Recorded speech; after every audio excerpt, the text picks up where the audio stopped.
Hey y'all. So I watched a video today on mental healness page, and I've heard of trauma bonding, obviously, Stockholm syndrome, obviously, but this takes things to a whole new level. And I'll try to remember to post it in the description. She was in a toxic, abusive, hateful relationship. He was physically violent. He was verbally abusive. He was just not a good person. And I don't know how long she had kids with him because obviously he sounds like parent of the year. Anyway, so she eventually decides, or someone talked her into it or something, decided to uh, get a restraining order against him. Here's the problem. She stayed with him, and she was secretly seeing him, even though she had a restraining order granted. That makes no sense to me. It makes absolutely no sense to me. I don't get it. So you went through the time and aggravation of filling out the paperwork, going to court. Things work in your favor, which doesn't work for everybody. Sometimes we're lawless. I'm going to keep it real because I don't give a damn. Sometimes we are lawless. People get significant jail time for minor things, and people get no jail time for horrific things. The whole justice system needs to be revamped, and common sense needs to make a comeback. Okay? But you go through all that aggravation and possibly lawyers and who knows what else to get this restraining order, and then you're secretly seeing the same person behind the court's back. Why in the hell would you do that? That is why we have to normalize, because your brain gets twisted like a pretzel and you can't think straight. Okay? Your brain gets twisted. You're completely illogical. The longer you stay with this person, the more illogical you become. No one can talk any sense into you because you're too far gone. That is why we need to normalize getting rid of people in the beginning. In the beginning. Once they start showing their butt or they say something rude, which if somebody is into you, the last thing they want to do is hurt your feelings. The last thing they want to do is insult you. The last thing they want to do is make you feel miserable when you're with them. That is the worst thing. And somebody who means you well would never do that in a million years. They just would not. They want to impress you. They want you happy. They want you excited to see them. They're excited to see you. Nowhere in there is abuse and threatening your family, and I'm going to take your life and I'll take your kids with me and all this other stupid nonsense. You got to be kidding me. How do we even let it get to that point? That is the $1,000,000 question. How do we allow it to get to the point where this person's threatening to hurt you or worse? How do we graduate to that level? It's kind of like high school. When you're a freshman, you're a freshman. You become a sophomore, then you become a junior, and then you become a senior.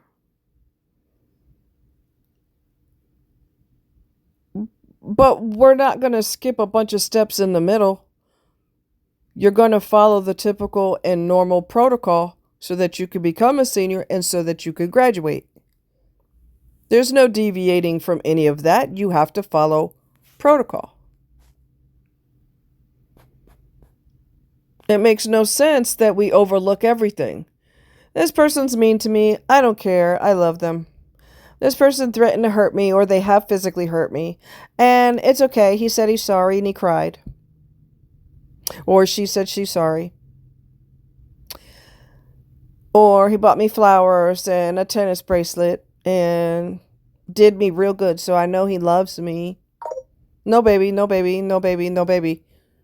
You don't know what love is if you think that the way you're being treated is love.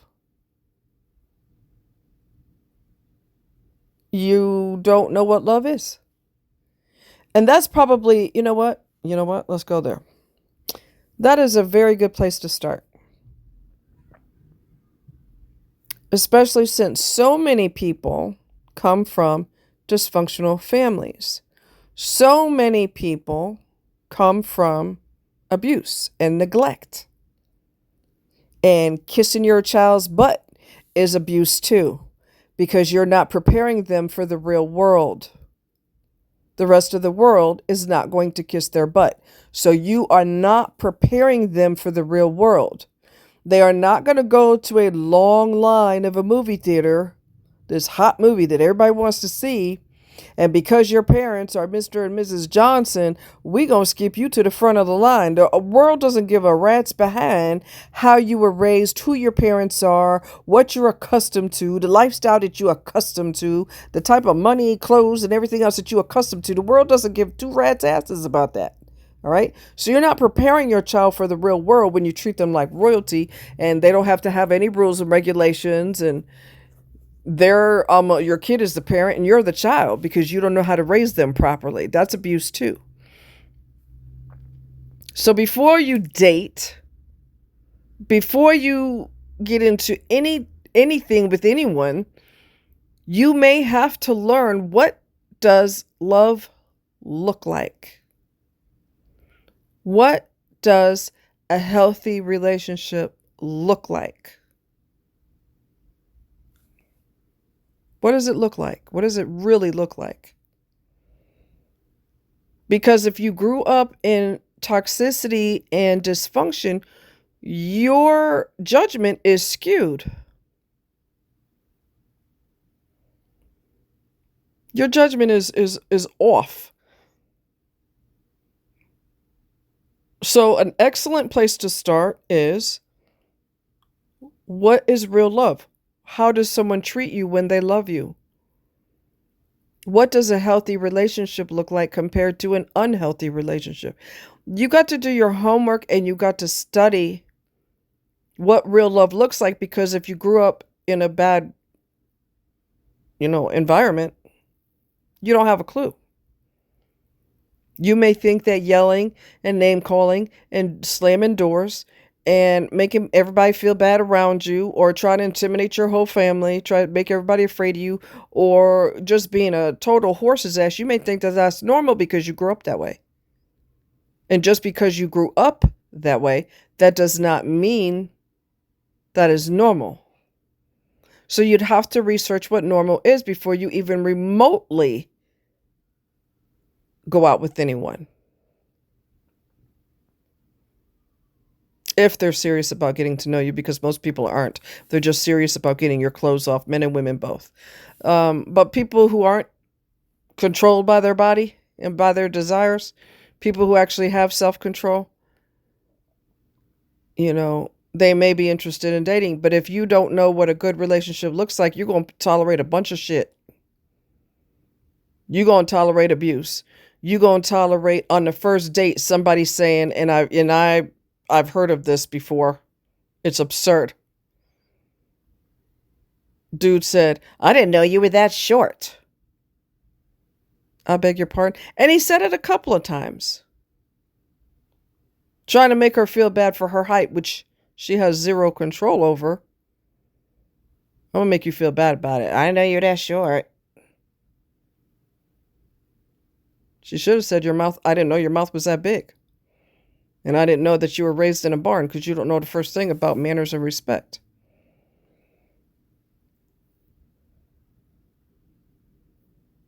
You're going to have to do your homework, and you're going to have to find out, what does a healthy relationship look like, so that anything outside of those parameters, you know that that is not what you want to put up with, because that is not a healthy relationship. Nobody who loves and respects you or cares about you, because you obviously love and all that takes time. Anybody who cares about you is not going to make you feel bad. They're not going to say,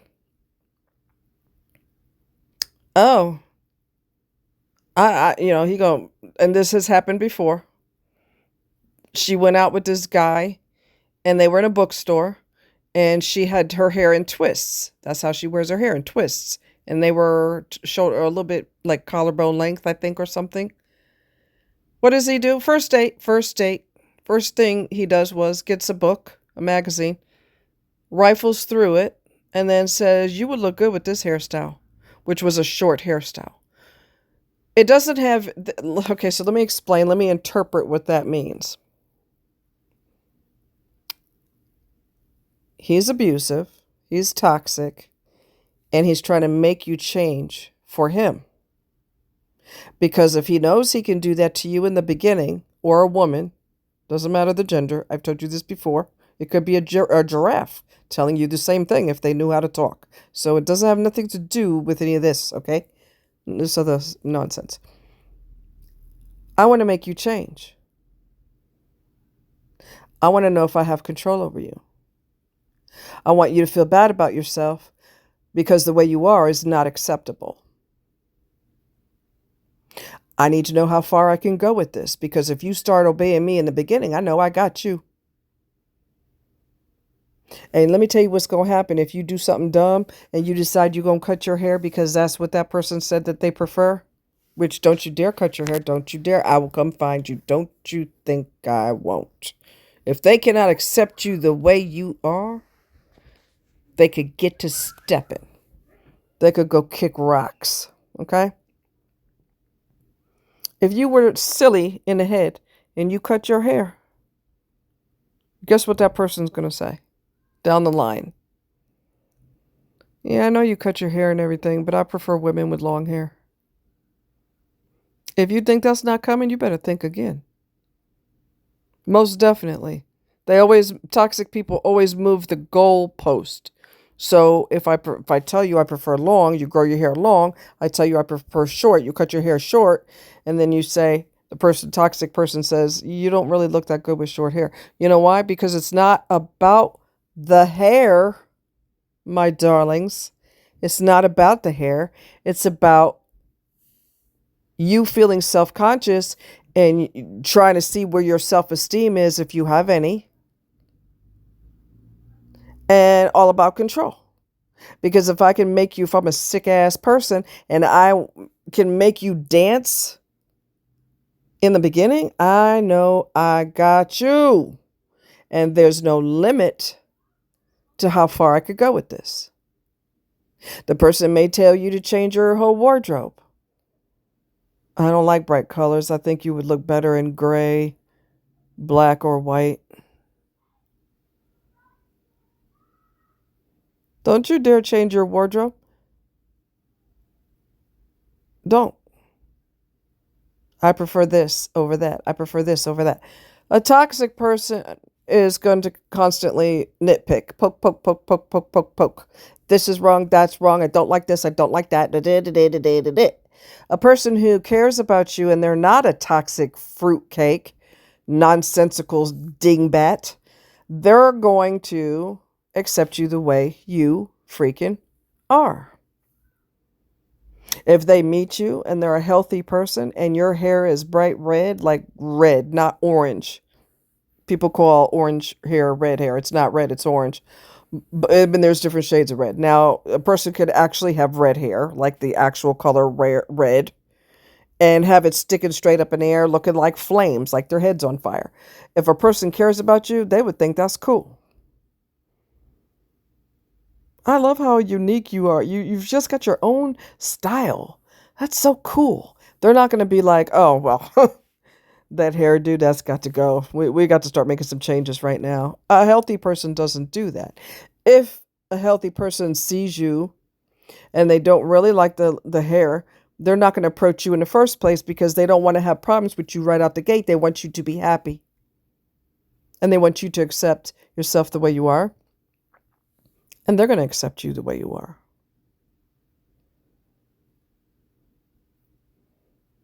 Do not make drastic changes for people because if they're toxic, they don't respect it anyway. They don't respect the changes you made. They don't. They absolutely don't. They constantly move the goalpost. Now that you did this, I really prefer that. Don't you be making all them changes for them people. They need to go to a psych ward. That's what they need to do. There's a lady, y'all may know this. She's a dentist. And her man is toxic as hell.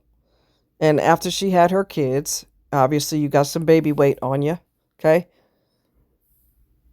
And toxic people are going to have a problem with it. And he wanted her to change everything. I want you to, you gained weight since you had the kids and this and that and your hair color, your weight, your boobs. So she canceled her appointments and she went about changing what she looked like. She joined a gym. She got her breasts augmented and colored her hair.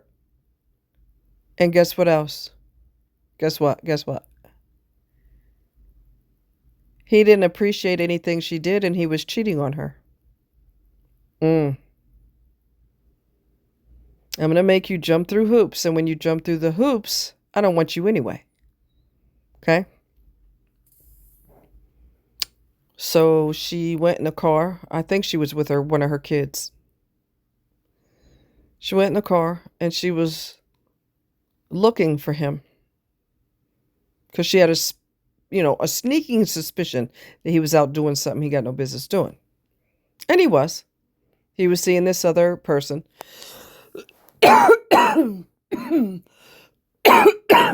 Excuse me. And she followed him. I guess she followed him. And he had taken the other person to the hotel that him and his wife had their honeymoon at, if I'm not mistaken.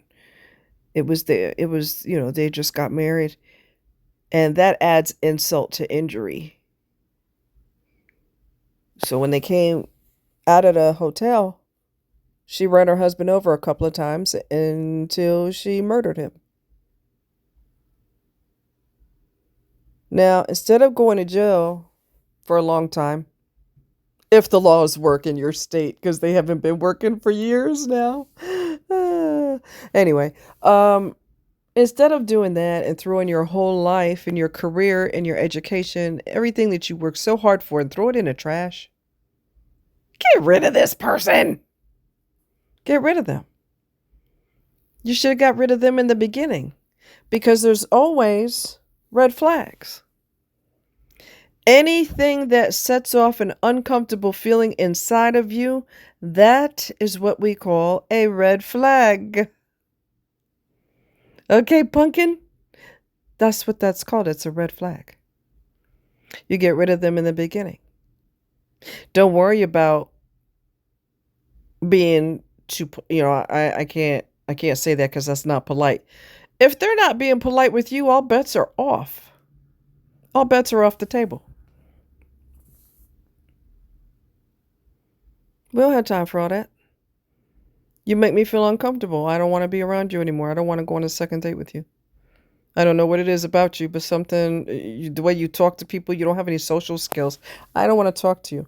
And you block them so you don't have to hear their explanation or have them attack you and make you feel worse. No, look here.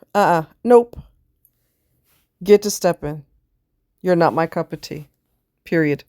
There's no long discussion that's required. No long discussion is required. You're out. Because if you keep entertaining bad people, you keep the door not only locked but triple padlocked for the good person to come into your life. They can't come into your life because you're busy messing with these losers over here. And some people, you could tell by their appearance that they got something going on that's not really working in their favor. Okay, let's go there.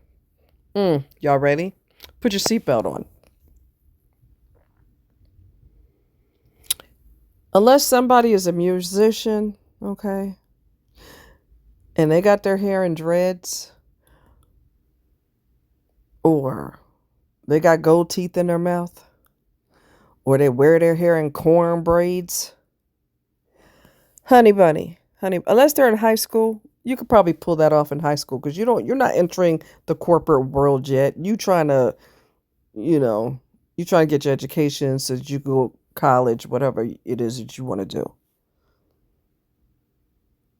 But unless that person is a musician or tattoo artist or graphic designer, because they allow you to, you know, to be different. I know of a young lady that I think she's a graphic designer. Her hair has been pink for over 10 years, if not longer.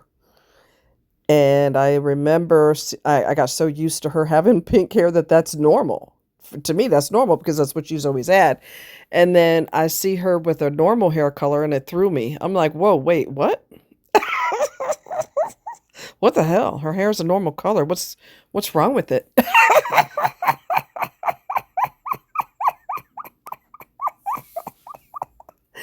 But, if you're attracted to grown people that are supposedly grown, and they got gold teeth and their hair's in cornrows, you know darn well he ain't going to be Mr. Corporate of America.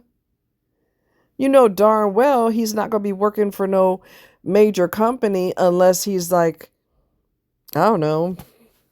He's not going to be the most successful guy in the world. You're not going to see too many people that are highly successful that look like that. I'm not trying to be funny. I'm just telling you.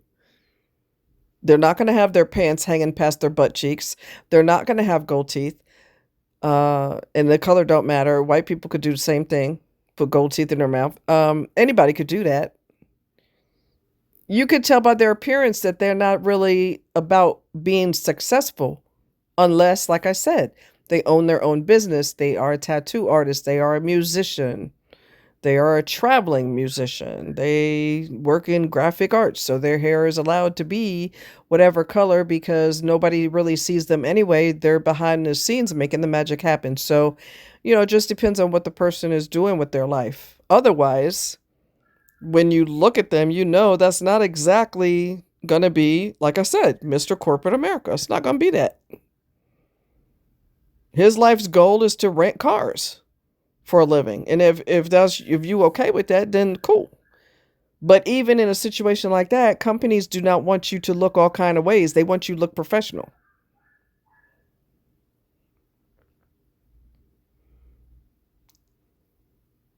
And some of the dudes, especially, and y'all know this, dudes that you've seen on freaking talk shows. I'm like, what in the hell are these women fighting over him for? He looks like he smokes blunts in his mom's basement and plays video games all day. What in the heck are you fighting over him for? You got to be kidding me. And y'all acting like he's, the brown Clark Kent or something. Because that man was very handsome. You got to admit this. He was very handsome. Like, what are you doing? Y'all fighting over him? Mr. Smoke a Blunt? Really? Are you kidding? Come on now. Let's pull it together. So sometimes you don't even have to wait until you're being abused to kick them to the curb or to wait till they're hurting your feelings. You could just look at them and go, yeah, no. Okay. So, anyways, and for those of you, and I'm going to go there, for those of you that allow your kids, especially boys, they have their pants hanging, that looks so trashy. It looks real trashy. Please stop that. Have them wear their pants the proper way. Because what they don't know, and I've said this before, what they don't know is gay men will advertise their wares by advertising their behind in prison, showing off their butt. Look at what you get to have. Okay? Your son don't need to be doing that. I don't care how old he is or how young he is. That's ridiculous. Unless he wants to advertise his wares to other men. People judge you off your appearance. It doesn't have to be right. It doesn't have to be anything. But that's just the reality. People judge you off of a lot. They judge you by your clothes. They judge you by the way you talk. They judge you by your body language. They judge you by how you carry yourself. I remember seeing a guy recently. He thinks the world of himself, baby. His head is so high in the clouds that if it rained, he would drown. There's a difference between having confidence when you walk and having too much confidence to where you're like, yes, I'm a king and you're a peasant. Because his body language said anybody who's not me is a peasant. His strut was very arrogant. His head was too high. He just looked like he's very unapproachable because he's just going to look down his nose at you like, what are you talking to me for? Ugh. Go. Be gone. You're a mosquito. Be gone. Very unapproachable and very, his whole aura was very unfriendly. Let's just put it that way. You got to pay attention to things like that. And I told you this before. The Gift of Fear, that's the name of that book with Gavin DeBecker. The Gift of Fear is one of the best books I've ever read. It's so good. I may read it again. Okay. Very good book. He teaches companies how to stay safe, how to not deal with potential violent employees, like, so-and-so got fired. What should we do? What if he, this, that? Teaches them how to keep themselves safe. He is an expert on safety. I told you about this before. Excellent book. I'm not kidding. I borrowed it from the library, but I'm here to tell you, I'm going to end up buying that book. It's so freaking phenomenal. So he was on an airplane. I talked about this before. He was on an airplane and he's seen a guy checking out this young lady who was probably a teenager. He's much older than her, so right out the gate, that's inappropriate. She could be your daughter. Ew. And he was loud. Gavin watched this whole thing go down. Dude was loud, and because he's desperate to get the young lady's attention. So he's like, oh, these earphones are never loud enough, or some off-the-wall comment that he made because he's just trying to say something off the wall to get her to respond to him. And she did. And they talk back and forth, but Gavin is watching him and watching him closely. He has on new shoes, new pants, new shirt, a bunch of loud jewelry, and tattoos on his knuckles. Gavin knew by his appearance alone that he just got out of prison. Observation is the key. Okay? When Mr. Loudmouth went in the bathroom, Gavin told her, he said, excuse me, can I talk to you for a minute? She's like, yeah. Almost like, why are you talking to me? So she's warming up to the loudmouth and she's approaching or she's very leery with Gavin, which should have been the other way around. Gavin didn't say that this dude just got out of prison, but he did say, that guy that you're talking to, he's not a good guy. She's like, oh, okay.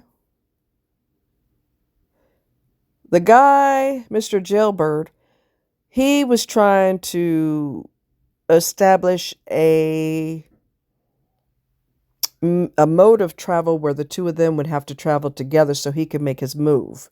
Because he said to her, I have no idea who's picking me up from the airport. And she said, I don't either. See? Yeah, that's not really where you want to go with a total stranger, because they'll be like, oh, I got a solution. Why don't you come with me? We'll get an Uber. Next thing you know, you're in a hotel room with this person. Next thing you know, they're drugging you, or worse, or just as bad, taking advantage of you, drugging you, or whatever they have up their sleeve that they plan on doing, none of which is going to work in your favor. So observation is the key to everything. If you get that book, please, please, please read that book. You will really be happy you did. It's called The Gift of Fear, and it's by Gavin, Gavin, DeBecker, Debecker. All right, you guys take care. Much love. Bye.